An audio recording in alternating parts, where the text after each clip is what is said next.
2024 Andhra Pradesh assembly ఎన్నికల్లో పిఠాపురం నుంచి జనసేన అధినేత పవన్ కళ్యాణ్ 70,000 ఓట్ల మెజారిటీతో గెలిచారు.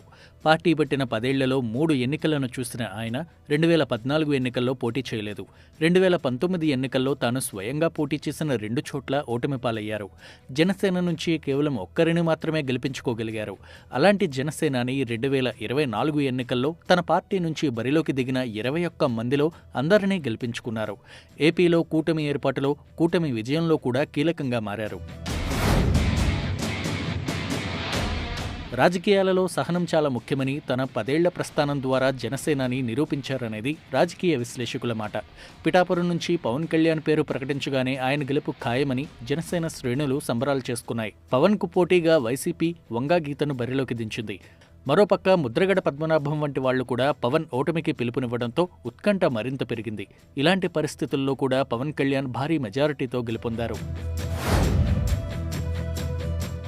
2022 మార్చి 14న గుంటూరు జిల్లా ఇప్పటం గ్రామంలో జరిగిన జనసేన పార్టీ 8వ వార్షికోత్సవ సభలో పవన్ కళ్యాణ్ మాట్లాడుతూ ప్రభుత్వ వ్యతిరేక ఓటు చీలనివ్వను అని ప్రకటించారు. ఆనాటి ప్రకటన ఏపీ రాజకీయాల్లో అనూహ్య మార్పుకు కారణమైంది. అప్పటి వరకు జనసేన 2019 ఎన్నికల మాదిరిగానే ఇప్పుడు కూడా ఒంటరిగా పోటీ చేస్తుందని భావించారు. పవన్ ప్రకటనతో జనసేన టీడీపీతో జట్టు కడుతుందనే విశ్లేషణలు మొదలయ్యాయి. పవన్ కూడా ప్రభుత్వ వ్యతిరేక ఓటు చీలకుండా ఉండాలంటే తన ఒక్కడి వల్లే కాదని, అందుకు 2019 ఎన్నికలు ప్రత్యక్ష ఉదాహరణ అని తన శ్రేణులకు బహిరంగంగానే చెప్పారు. తనను 2 చోట్ల ఓడించి కేవలం ఒకే ఒక్క సీట్లోనే పార్టీని గెలిపిస్తే ఒంటరి పోరు ఎలా చేయగలమంటూ క్యాడర్లో ఆలోచన రేకెత్తించారు. బీజేపీ, టీడీపీ, జనసేన కూటమి ఏర్పాటులో కీలక పాత్ర పోషించారు. జనసేన అధినేత కూటమిగా ఏర్పడదామని చెప్పినప్పుడు పార్టీలో కూడా వ్యతిరేకత వచ్చిందని, కానీ ఆయనే అందరినీ ఒప్పించారని ఆ పార్టీ అధికార ప్రతినిధి కూసంపూడి శ్రీనివాసరావు చెప్పారు. 2014 ఎన్నికల్లో బీజేపీతో కలిసి ఉన్న టీడీపీ 2019 ఎన్నికల్లో కాంగ్రెస్తో జతకట్టి బీజేపీని పెద్ద ఎత్తున విమర్శించింది. దీంతో 2024 ఎన్నికల్లో టీడీపీ, బీజేపీ పొత్తు కష్టమేనని విశ్లేషకులు భావించారు. కానీ ప్రభుత్వ వ్యతిరేక ఓటు చీలిపోకూడదన్న లక్ష్యంతో పవన్ కళ్యాణ్ 3 పార్టీలతో కూటమి ఏర్పాటు చేయడంలో కీలకంగా వ్యవహరించారన్నది కాదనలేని అంశం. మొత్తంగా చెప్పాలంటే ఈ ఎన్నికల్లో ఆంధ్రప్రదేశ్లో ప్రభుత్వ వ్యతిరేకతను చీల్చకుండా ముందుకెళ్లడం వల్లే కూటమికి ఇంత భారీ విజయం సాధ్యమైందని విశ్లేషకులు చెబుతున్నారు.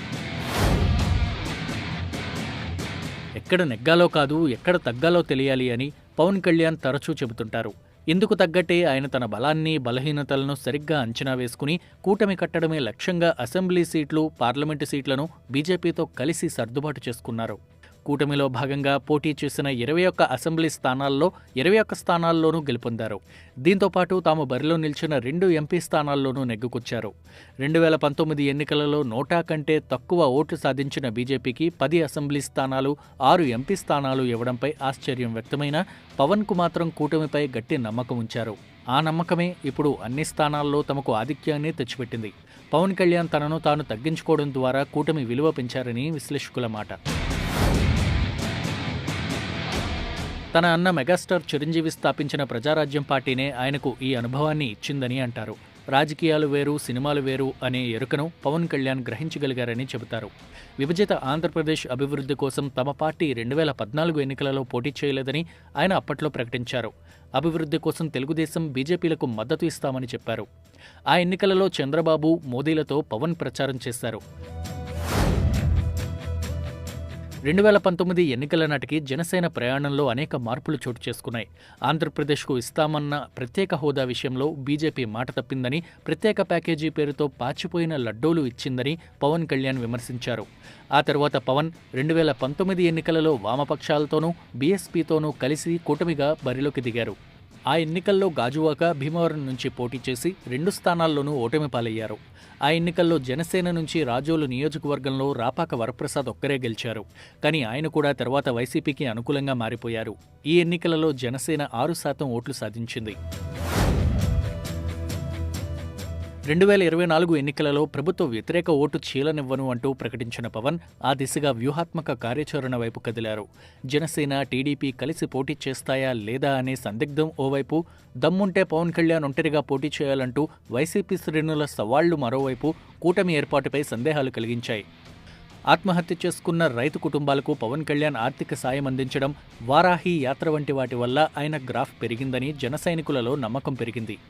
అదే సమయంలో 2023 సెప్టెంబర్ 9న చంద్రబాబు అరెస్టు సమయంలో పవన్ ఆయన్ను జైల్లో పరామర్శించి రావడం ఏపీ రాజకీయాలలో మలుపుకు బీజం పడిందని రాజకీయ విశ్లేషకులు చెబుతుంటారు. చంద్రబాబును కలిసిన తరువాత 2024 ఎన్నికలలో తాము టీడీపీతో కలిసి పోటీ చేస్తామని పవన్ ప్రకటించారు. తమతో పాటు బీజేపీ కూడా కలిసి వస్తుందని ప్రకటించారు. విడిగా వెళ్తే కష్టం, ఎక్కడా కూడా త్రిముఖ పోటీ ఉపయోగపడదు. ఇప్పటికే 2019లో దాని ఫలితాలు చూశాం. అందుకే జట్టు కడితే గెలుపు ఖాయమని పవన్ భావించారు. ఆ గట్టున ఉండేవారు, ఈ గట్టున ఉండేవారికి మధ్యన పవన్ ఓ గట్టి రోడ్డు వేశారు. దీనిపై పార్టీలోనూ వ్యతిరేకత వచ్చింది. కానీ ఆయన కూటమిగా గెలవాలి, సంస్థాగతంగానూ బలపడాలి. అదే ఆయన లక్ష్యం.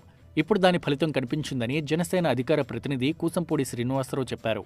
రాజమండ్రిలో చంద్రబాబును కలిసిన తరువాత ఎన్నికల పొత్తు ప్రకటించడం అసలైన మలుపు అని శ్రీనివాసరావు చెప్పారు.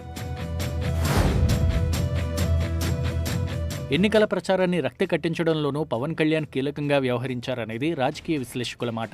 జనవాణి కార్యక్రమం కోసం వైజాగ్కు వెళ్లిన పవన్ను పోలీసులు హోటల్ గదికే పరిమితం చేయడం, ఏపీలో మహిళల మిస్సింగ్కు వాలంటీర్లే కారణమనే అర్థం వచ్చేలా ఆయన చేసిన ప్రసంగం తీవ్ర సంచలనంగా మారింది. ప్రతి గ్రామంలో 50 ఇళ్లకు ఒక వాలంటీర్ను ఏర్పాటు చేసి ప్రతి పని వారి ద్వారా నెరవేర్చాలని జగన్ భావించారు. దీనిపై పవన్ మొదటిసారిగా ఏలూరు సభలో ప్రజల వ్యక్తిగత సమాచారం దుర్వినియోగం జరుగుతోందని ఆరోపించడం, తర్వాత ఆంధ్రప్రదేశ్లో మహిళల మిస్సింగ్ గురించి కేంద్ర హోంశాఖ రాజ్యసభకు వివరాలు సమర్పించడం ప్రజల్లోకి బాగా వెళ్ళింది అని చెప్పారు కూసంపూడి శ్రీనివాసరావు. అలాగే తనపై వ్యక్తిగతంగా విమర్శలు చేసేవారికి చెప్పులు చూపించి మరో సంచలనానికి కారణమయ్యారు. కూటమి ఏర్పడ్డాక అంతర్గత సమస్యలు ఎక్కడా బయటపడకుండా పవన్ కళ్యాణ్ జాగ్రత్త వహించారు. అలా వ్యూహాత్మకంగా బరిలోకి దిగిన పవన్ కళ్యాణ్ పిఠాపురం నుంచి గెలుపొంది తమ పార్టీ పోటీ చేసిన అన్ని సీట్లలోనూ గెలిచి తన రాజకీయ జీవితంలో సరికొత్త ప్రయాణానికి సిద్ధమవుతున్నారు.